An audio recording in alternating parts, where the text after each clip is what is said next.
Magandang umaga mga kabay. So meron pa akong estimate dito. 39632 letter A. Ang model number nito mga kabay dito 5811. So ito mga kabay, sabi ng customer mahina daw yung chipping niya. So titesting natin. Lagyan natin ng bala mga kabay para malaman natin kung mahina ba talaga. Ayaw.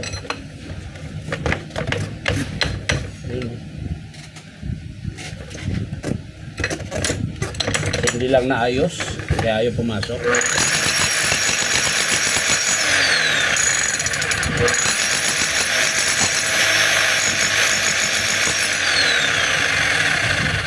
Para siyang pawala-wala mga kabay. Minsan meron siya, minsan din hindi. So pag mga ganito mga kabay, ang papalitan natin dyan o-ring. Kasi hindi naman puputol yung connecting rod. Ayan, mahina lang talaga siya. Parang yung striker niya hindi niya na kayang pagalawin. So sa tingin ko nun mga kabay ay o-ring po ang kailangan natin palitan. So pero bago yan mga kabay, bubuksan natin. Titingnan natin kung yun ba talaga o-ring. So kailangan natin buksan mga kabay. So yan mga kabay, naluwagan ko na po yung lahat ng screw. So pwede nating tanggalin yung housing nya. Ayan. Angat lang natin yung, hindi pala natin na testing mga kabay pa ganyan kung masiklab. So pandarin muna natin. Baka mamaya masiklab din.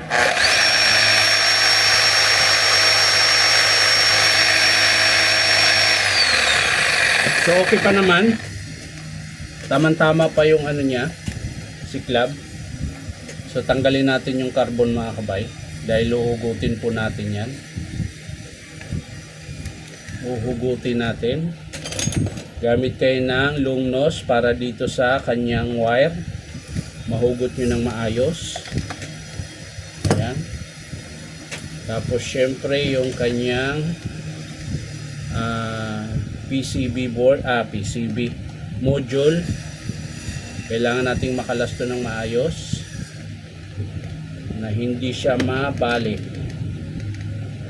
Ayan, matigas.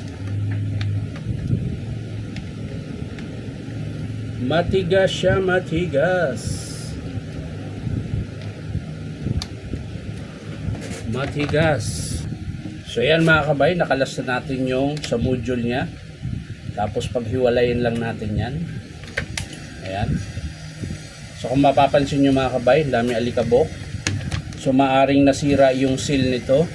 Tapos yung langis lumabas, kaya po nagkaganyan.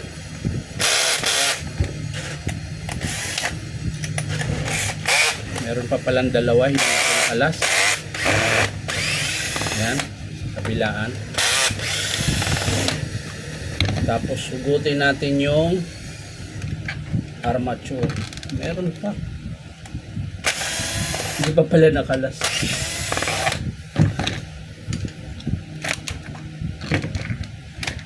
Yun o. Ayun o, mapapansin nyo. Ang dami. So yung armature niya mga kabay, okay pa naman. Ayan, medyo may tama lang.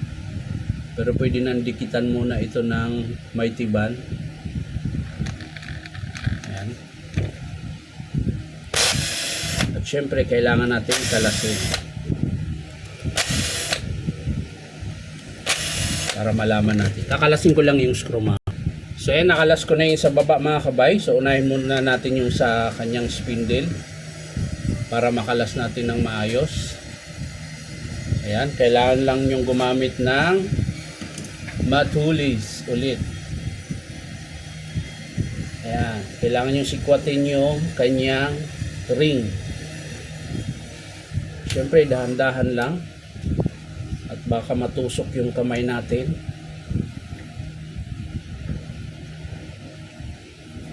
Ayan, ayan na. Yan, lumabas na oh. Tapos ayan, yun po yung ingatan nyo na wag mawala yung bulitas. 1, 2, 3, 4, 5, 6, 6 na piraso kompleto. Tapos ito, magpalit tayo nito mga kabay. Ayun o, sumusuka siya ng langis. Ganun po, basa, di ba? Ito po. So, ibig sabihin niyan, sira yung o-ring niya dito na dalawa. So, yan po yung papalitan natin. So, pupunasan lang natin mga kabay. Tapos, kalasin natin ito. Yan. Tapos, meron niyang lock sa loob mga kabay. Ayan, gamit po kayo ng circlip remover, yung nakabuka. Para matanggal nyo yung circlip. Sira yata ito ah. Ay, sira nga. Nakabuka dapat, ayun. So sa mga gusto magpa-repair mga kabay, punta lang kayo dito sa Powerman Hardware 530 T. Alonso, Santa Cruz, Manila. Ayan.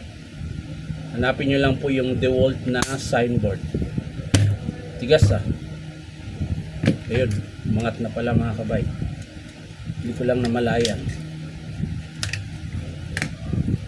So yan po yung lock nya mga kabay. So pag mga ganito, kailangan natin maghanda ng basahan.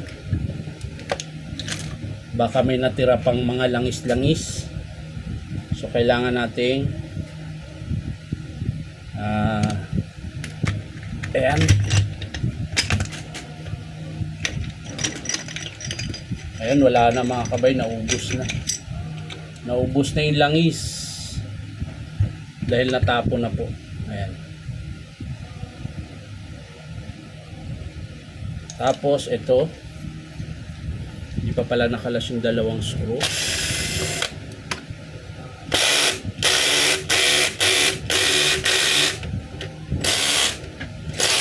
Tigas. Antigas. Yun o.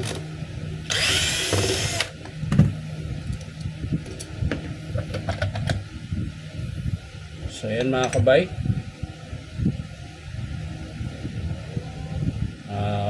Palitin na rin yung bearing, alog na.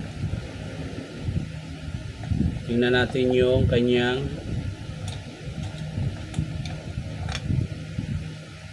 connecting rod.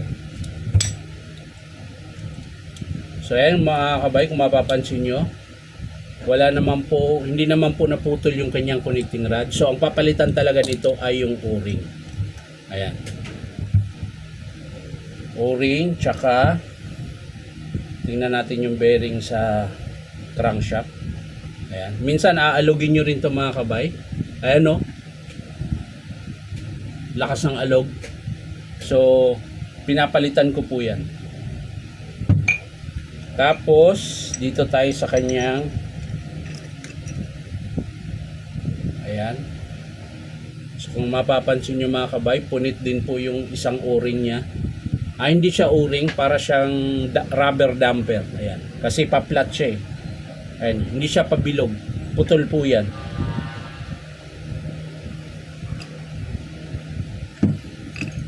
So dito walang problema. Dito tayo sa harap. Ayan. O, ayan. Kaya po siya tumagas mga kabay. Ayan, ayan po. Putol din po yung o-ring. Tapos nabiyak na po yung isa. Ayan. Yan po yung dahilan. Kaya naubos yung langis niya. So ayan mga kabay, eto, hindi ko na ipapakita kung paano buuin. Papakita ko lang sa inyo mga kabay kung ano yung papalitan natin. Bearing 6001 dito po sa may puno ng armature. Ito yun. Tapos bearing 6203. Ito po. Sa crankshaft naman po yan. At syempre yung o-ring sa piston. At yung o-ring sa striker. Ayan. So 1, 2, 2, 3, 4. Sana yung ano isa. 4, ayun, 5. Yung sa takip mga kabay. Okay pa. Wala, hindi naman lumabas yung langis dito. So yan lang po yung papalitan natin mga kabay kung sakasakaling i-approve ng customer. Ang papalitan natin ay dalawang o-ring sa kanyang spindle, dalawang o-ring din sa tigi isang o-ring sa striker tsaka piston. Ayan.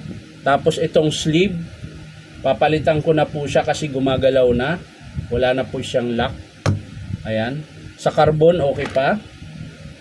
Armature niya, okay pa. Ayan. So, yan lang po mga kabay. Papakita ko sa inyo mga kabay kapag in-approve ito ng customer kung paano ikabit yung o-ring na naputol. Yung dito, sa may spindle niya. At syempre yung sa striker at piston. Papakita ko po yan kapag in-approve ng customer. So maraming salamat mga kabay. Hindi ko na po ipapakita kung paano buuin. Papakita ko lang sa inyo mga kabay kapag in-approve ng customer. So bye-bye.